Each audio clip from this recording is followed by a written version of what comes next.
তার সতীর্থরা কি বলছেন আজ শুনবো। আগামীকাল সকালে 10:30 নাগাদ আমরা আলিমুদ্দিন স্ট্রিটে 31 নম্বর আলিমুদ্দিন স্ট্রিট পার্টির রাজ্য দপ্তরে তার মরদেহ শায়িত থাকবে সর্বসাধারণের জন্য।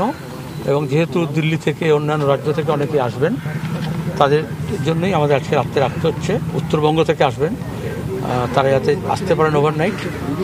কালকে সারাদিন ওখানে মরদেহ থাকবে। তার যে দপ্তর থেকে তিনি কাজ করেছেন অসুস্থ হওয়া আগে পর্যন্ত দিন পর্যন্ত, তারপরে কতগুলো প্যারাফ্যান্ডেলিয়া আছে সেগুলো আমরা ওয়ার্কআউট করছি। কালকে বিকেলে 4টে নাগাদ শেষ যাত্রা হবে প্রয়াত কমরেড বুদ্ধদেব থেকে মরদেহ নিয়ে। ওনার দেহ দান করা ছিল, আমরা যোগাযোগ করছি।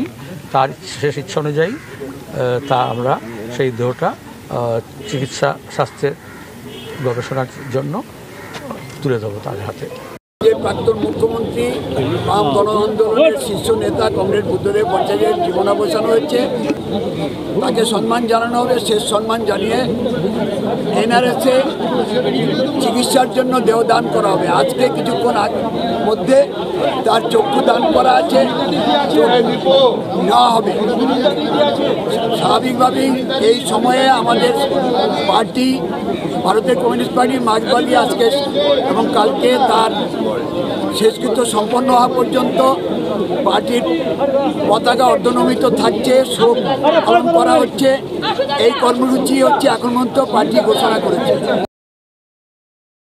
যে বাস্তবটা এতই কঠিন যে আজকের সত্যি সত্যি ঘটনা যেটা ঘটলো সেটা মেনে নেওয়া খুবই কঠিন, কিন্তু মেনে নিতেই হয়।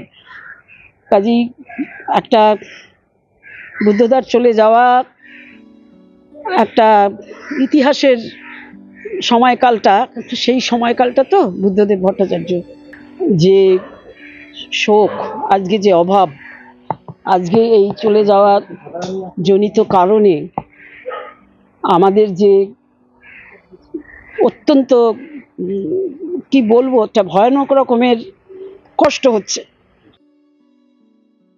আমি যখন প্রদেশ কংগ্রেসের সভাপতি, সম্ভবত তখনই আমি বাংলা বন্ধের একবার ডাক দিয়েছি। উনি বাংলার মুখ্যমন্ত্রী।